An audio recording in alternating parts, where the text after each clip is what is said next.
ನೇರವಾಗಿ ಈಗ ಶಿವಗಂಗಾ ಬಸವರಾಜ್ ಹತ್ರ ಹೋಗ್ತೀನಿ ಸರ್. ಕಡೆಯದಾಗಿ ಇವತ್ತು ರಾಜು ಕಾಗೆ ಅವರು ನಿಮಿಷ ಬರ್ತೀನಿ ದಯವಿಟ್ಟು ಬರ್ತೀನಿ. ಕಡೆಯದಾಗಿ ನನ್ನ ಪ್ರಶ್ನೆ, ರಾಜು ಕಾಗೆ ಅವರು ರಾಜೀನಾಮೆ ಕೊಡ್ತೀನಿ ಅಂತ ಹೇಳಿದ್ರು. ಇದು ಮೊದಲನೇ ಬಾರಿ ಏನು ಅಲ್ಲ ಅಂತ ನೀವು ಆಲ್ರೆಡಿ ಹೇಳ್ಬಿಟ್ಟಿದ್ದೀರಿ. ಆದ್ರೂ ಕೂಡ ಕೇಳಬೇಕು, ಕೇಳ್ತಾ ಇದ್ದೀನಿ. ಇವತ್ತು ರಾಜು ಕಾಗೆ ಅವರು ನಾಳೆ ಇನ್ನೊಬ್ರು, ನಾಡದ್ದು ಮತ್ತೊಬ್ರು, ಇವತ್ತು ಅವ್ರು ಬಹಿರಂಗವಾಗಿ ಹೇಳ್ಕೊಂಡಿರ್ಬೋದು. ಆದ್ರೆ ಕೆಲ ಶಾಸಕರು ಇವತ್ತು ಬಹಿರಂಗವಾಗಿ ಹೇಳ್ಕೊಳ್ಳೋದಕ್ಕೂ ಕೂಡ ಭಯ ಪಡ್ತಿದ್ದಾರಂತೆ. ಹೌದಾ? ಅವರಿಲ್ಲ ಅಂತಲೇ ಹೇಳೋದು ಬಸವರಾಜ್. ಆತರ ಯಾವ್ದು ವ್ಯವಸ್ಥೆ ಇಲ್ಲ ಸರ್. ಯಾಕಪ್ಪ ಅಂದ್ರೆ ನಿಮಗೆ ಗೊತ್ತಿದೆ, ನಾನು ಬಹಿರಂಗವಾಗಿ ಎಂತ ವಿಷಯ ಇದ್ರು ಮಾತಾಡಿದ್ದೀನಿ. ಈ ಹಿಂದೆ ಮಂತ್ರಿಗಳು ಫೋನ್ ಎತ್ತಿಲ್ಲ ಅಂತ ಸಂದರ್ಭದಲ್ಲೂ ಸಹ ಮಾತಾಡಿದ್ದೀನಿ. ಆತರ ಏನಿಲ್ಲ. ಯಾರು ಶಾಸಕರಾದವರು ಎಲ್ಲಾ ರೀತಿಯ ಧೈರ್ಯ ಇದ್ದಂತರ ಶಾಸಕರ ಸ್ಥಾನಕ್ಕೆ ಬರೋದು. ಮನಸ್ಸಲ್ಲಿ ಇಟ್ಕೊಂಡು ಯಾರು ಇರೋ ಅಂತ ವ್ಯವಸ್ಥೆ ಇಲ್ಲ. ರಾಜೀವ್ ಕಾಗೆ ಅವರು ವೈಯಕ್ತಿಕ ಅಭಿಪ್ರಾಯ ಹೇಳಿದ್ದಾರೆ ಬಿಟ್ರೆ ಅವ್ರ ಆಮೇಲೆ ಸುಮಾರು ಸರಿ ರಾಜೀನಾಮೆ ಬಗ್ಗೆ ಮಾತಾಡಿದ್ದಾರೆ. ಸಹಜ ಅದು. ರಾಜೀನಾಮೆ ವಿಷಯ ಮಾತಾಡೋದು ಸಹಜ. ಅದರಲ್ಲೇನು ವಿಶೇಷತೆ ಕಲ್ಪಿಸೋದ್ ಬೇಕಿಲ್ಲ ಅನ್ಸುತ್ತೆ. ಮಾತಾಡಿದ್ರೆ ಸಹಜ. ಮನ್ಸಿಗೆ ನೋವಾದಾಗ ಸಂದರ್ಭದಲ್ಲಿ ಮಾತಾಡಿರ್ತಾರೆ. ಕೆಲವೊಂದು ಸಂದರ್ಭದಲ್ಲಿ ನಾನು ಸಹ ಕೆಲವು ಬೇರೆ ಬೇರೆ ವಿಷಯದಲ್ಲಿ. ಈಗ ಬಸವರಾಜ್ ಅವರು ಅವ್ರ ಅಷ್ಟೇ ಹೇಳಿದ್ರು. ನಾನು ಹೇಳ್ತಕ್ಕಂಥದ್ದು ಏನು, ಇವತ್ತು ವಸತಿ ಯೋಜನೆ ಆಗಿರತಕ್ಕಂಥ ಅವ್ಯವಹಾರದ ಬಗ್ಗೆ ಬಿ ಆರ್ ಪಾಟೀಲ್ರು ಅವ್ರ ಸೀನಿಯರ್ ಶಾಸಕರಿದ್ದಾರೆ, ಎತ್ತಿದ್ದಾರೆ.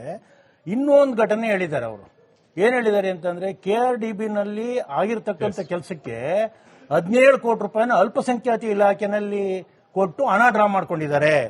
ಈ ಸತ್ಯಾಸತ್ಯತೆಯನ್ನು ನಾನು ಜನಕ್ಕೆ ಹೇಳಿದ್ದೀನಿ ಅಂತಕ್ಕಂಥ ಮಾತನ್ನು ವಾದ ಮಾಡಿದ್ದಾರೆ. ಇಂಥ ಒಂದು ಸಂದರ್ಭದಲ್ಲಿ KPCC ಅಧ್ಯಕ್ಷರು ಇವತ್ತೊಂದು ಹೇಳಿಕೆ ಕೊಟ್ಟರು. ನಾನು ಅಂದ್ರೆ ಮೊನ್ನೆನೇ ಹೇಳಿಕೆ ಕೊಟ್ಟರು, ಈ ರೀತಿ ಯಾವುದೇ ಕಾರಣಕ್ಕೂ ಆಗಿಲ್ಲ ಅಂತೇಳಿ ಅಂತ. ಆದ್ರೆ ತಮ್ಮದೇ ಪಕ್ಷದ ಒಬ್ಬ ಶಾಸಕರು ಮಾತನಾಡಿದ ಸಂದರ್ಭದಲ್ಲಿ, ಯಾಕೆಂದ್ರೆ ಅಧ್ಯಕ್ಷ ಸ್ಥಾನದಲ್ಲಿರ್ತಕ್ಕಂಥ ತಾವು ಅವ್ರನ್ನ ಕರೆದು ಕೂತು ಚರ್ಚೆ.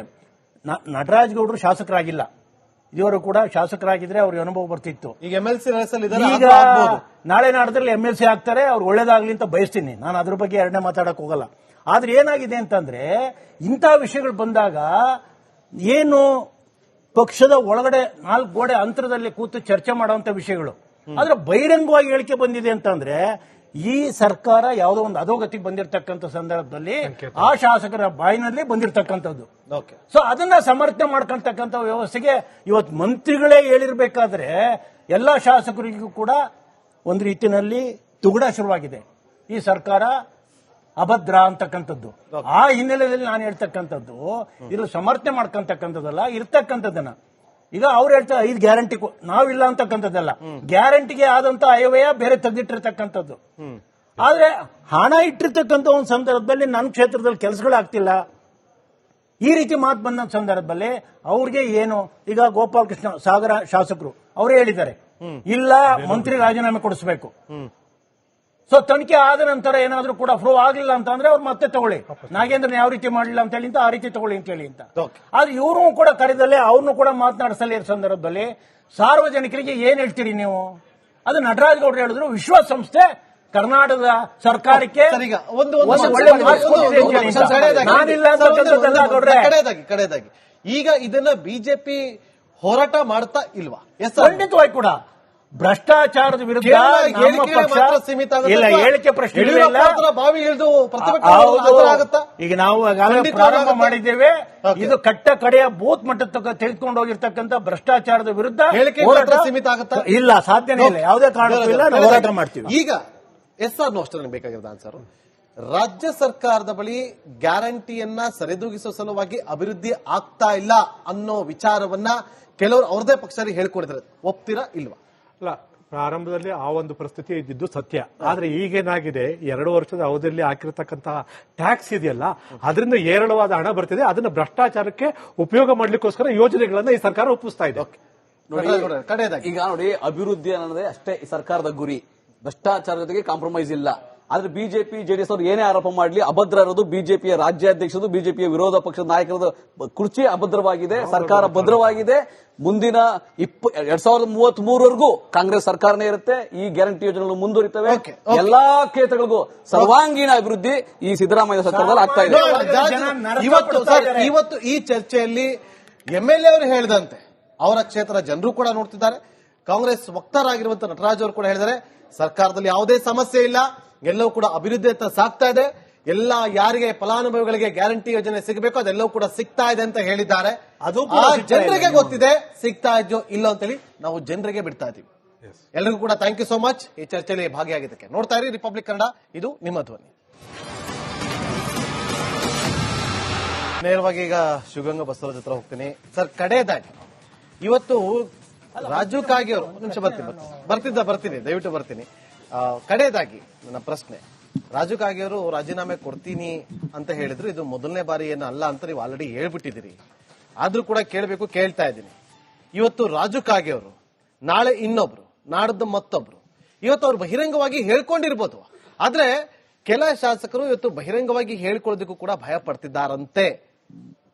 ಹೌದಾ? ಅವರಿಲ್ಲ ಅಂತಲೇ ಹೇಳೋದು ಬಸವರಾಜ್.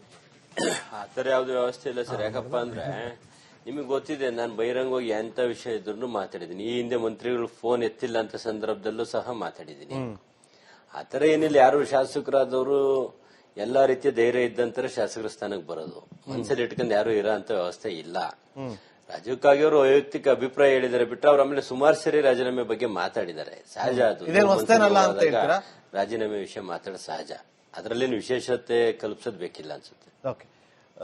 ಮಾತಾಡಿದ್ರೆ ಸಹಜ. ಮನ್ಸಿಗೆ ನೋವಾದಾಗ ಸಂದರ್ಭದಲ್ಲಿ ಮಾತಾಡಿರ್ತಾರೆ. ಕೆಲವೊಂದು ಸಂದರ್ಭದಲ್ಲಿ ನಾನು ಸಹ ಕೆಲವು ಬೇರೆ ಬೇರೆ ವಿಷಯದಲ್ಲಿ. ಈಗ ಬಸವರಾಜ್ ಅವರು ಅವ್ರ ಅಷ್ಟೇ ಹೇಳಿದ್ರು. ನಾನು ಹೇಳ್ತಕ್ಕಂಥದ್ದು ಏನು, ಇವತ್ತು ವಸತಿ ಯೋಜನೆ ಆಗಿರತಕ್ಕಂಥ ಅವ್ಯವಹಾರದ ಬಗ್ಗೆ ಬಿ ಆರ್ ಪಾಟೀಲ್ರು ಅವ್ರ ಸೀನಿಯರ್ ಶಾಸಕರಿದ್ದಾರೆ ಎತ್ತಿದ್ದಾರೆ. ಇನ್ನೂ ಒಂದು ಘಟನೆ ಹೇಳಿದ್ದಾರೆ. ಅವರು ಏನ್ ಹೇಳಿದ್ದಾರೆ ಅಂತಂದ್ರೆ, KRDB ನಲ್ಲಿ ಆಗಿರತಕ್ಕಂಥ ಕೆಲಸಕ್ಕೆ 17 ಕೋಟಿ ರೂಪಾಯಿನ ಅಲ್ಪಸಂಖ್ಯಾತ ಇಲಾಖೆನಲ್ಲಿ ಕೊಟ್ಟು ಹಣ ಡ್ರಾ ಮಾಡ್ಕೊಂಡಿದ್ದಾರೆ. ಈ ಸತ್ಯಾಸತ್ಯತೆಯನ್ನು ನಾನು ಜನಕ್ಕೆ ಹೇಳಿದ್ದೀನಿ ಅಂತಕ್ಕಂಥ ಮಾತನ್ನು ವಾದ ಮಾಡಿದ್ದಾರೆ. ಇಂಥ ಒಂದು ಸಂದರ್ಭದಲ್ಲಿ KPCC ಅಧ್ಯಕ್ಷರು ಇವತ್ತೊಂದು ಹೇಳಿಕೆ ಕೊಟ್ಟರು. ನಾನೇನಂದ್ರೆ ಮೊನ್ನೆನೇ ಹೇಳಿಕೆ ಕೊಟ್ಟರು, ಈ ರೀತಿ ಯಾವುದೇ ಕಾರಣಕ್ಕೂ ಆಗಿಲ್ಲ ಅಂತ ಹೇಳಿ ಅಂತ. ಆದ್ರೆ ತಮ್ಮದೇ ಪಕ್ಷದ ಒಬ್ಬ ಶಾಸಕರು ಮಾತನಾಡಿದ ಸಂದರ್ಭದಲ್ಲಿ, ಯಾಕೆಂದ್ರೆ ಅಧ್ಯಕ್ಷ ಸ್ಥಾನದಲ್ಲಿರ್ತಕ್ಕಂಥ ತಾವು ಅವ್ರನ್ನ ಕರೆದು ಕೂತು ಚರ್ಚೆ. ನಟರಾಜ್ ಗೌಡರು ಶಾಸಕರಾಗಿಲ್ಲ, ಇವರು ಕೂಡ ಶಾಸಕರಾಗಿದ್ರೆ ಅವ್ರಿಗೆ ಅನುಭವ ಬರ್ತಿತ್ತು. ಈಗ MLC ಈಗ ನಾಳೆ ನಾಡದಲ್ಲಿ MLC ಆಗ್ತಾರೆ, ಅವ್ರು ಒಳ್ಳೇದಾಗ್ಲಿ ಅಂತ ಬಯಸ್ತೀನಿ. ನಾನು ಅದ್ರ ಬಗ್ಗೆ ಎರಡನೇ ಮಾತಾಡಕ್ ಹೋಗಲ್ಲ. ಆದ್ರೆ ಏನಾಗಿದೆ ಅಂತಂದ್ರೆ, ಇಂಥ ವಿಷಯಗಳು ಬಂದಾಗ ಏನು ಪಕ್ಷದ ಒಳಗಡೆ 4 ಗೋಡೆ ಅಂತರದಲ್ಲಿ ಕೂತು ಚರ್ಚೆ ಮಾಡುವಂತ ವಿಷಯಗಳು. ಆದ್ರೆ ಬಹಿರಂಗವಾಗಿ ಹೇಳಿಕೆ ಬಂದಿದೆ ಅಂತಂದ್ರೆ, ಈ ಸರ್ಕಾರ ಯಾವುದೋ ಒಂದು ಅಧೋಗತಿಗೆ ಬಂದಿರತಕ್ಕಂಥ ಸಂದರ್ಭದಲ್ಲಿ ಆ ಶಾಸಕರ ಬಾಯಿನಲ್ಲಿ ಬಂದಿರತಕ್ಕಂಥದ್ದು. ಸೊ ಅದನ್ನ ಸಮರ್ಥನೆ ಮಾಡ್ಕೊಳ್ತಕ್ಕಂಥ ವ್ಯವಸ್ಥೆಗೆ ಇವತ್ತು ಮಂತ್ರಿಗಳೇ ಹೇಳಿರ್ಬೇಕಾದ್ರೆ ಎಲ್ಲಾ ಶಾಸಕರಿಗೂ ಕೂಡ ಒಂದು ರೀತಿಯಲ್ಲಿ ತುಗುಡ ಶುರುವಾಗಿದೆ. ಈ ಸರ್ಕಾರ ಅಭದ್ರ ಅಂತಕ್ಕಂಥದ್ದು. ಆ ಹಿನ್ನೆಲೆಯಲ್ಲಿ ನಾನು ಹೇಳ್ತಕ್ಕಂಥದ್ದು, ಇದು ಸಮರ್ಥನೆ ಮಾಡ್ಕೊಂತಕ್ಕಂಥದ್ದಲ್ಲ, ಇರ್ತಕ್ಕಂಥದ್ದನ್ನ. ಈಗ ಅವ್ರು ಹೇಳ್ತಾರೆ 5 ಗ್ಯಾರಂಟಿ, ನಾವಿಲ್ಲ ಅಂತಕ್ಕಂಥದ್ದಲ್ಲ. ಗ್ಯಾರಂಟಿಗೆ ಆದಂತ ಅಯವ್ಯಯ ಬೇರೆ ತೆಗೆದಿಟ್ಟಿರ್ತಕ್ಕಂಥದ್ದು.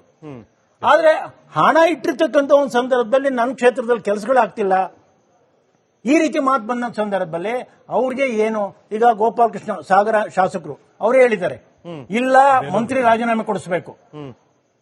ಸೊ ತನಿಖೆ ಆದ ನಂತರ ಏನಾದ್ರೂ ಕೂಡ ಪ್ರೂವ್ ಆಗಲಿಲ್ಲ ಅಂತಂದ್ರೆ ಅವ್ರು ಮತ್ತೆ ತಗೊಳ್ಳಿ, ನಾಗೇಂದ್ರನ್ ಯಾವ ರೀತಿ ಮಾಡಲಿಲ್ಲ ಅಂತ ಹೇಳಿ ಆ ರೀತಿ ತಗೊಳ್ಳಿ ಅಂತ ಹೇಳಿ ಅಂತ.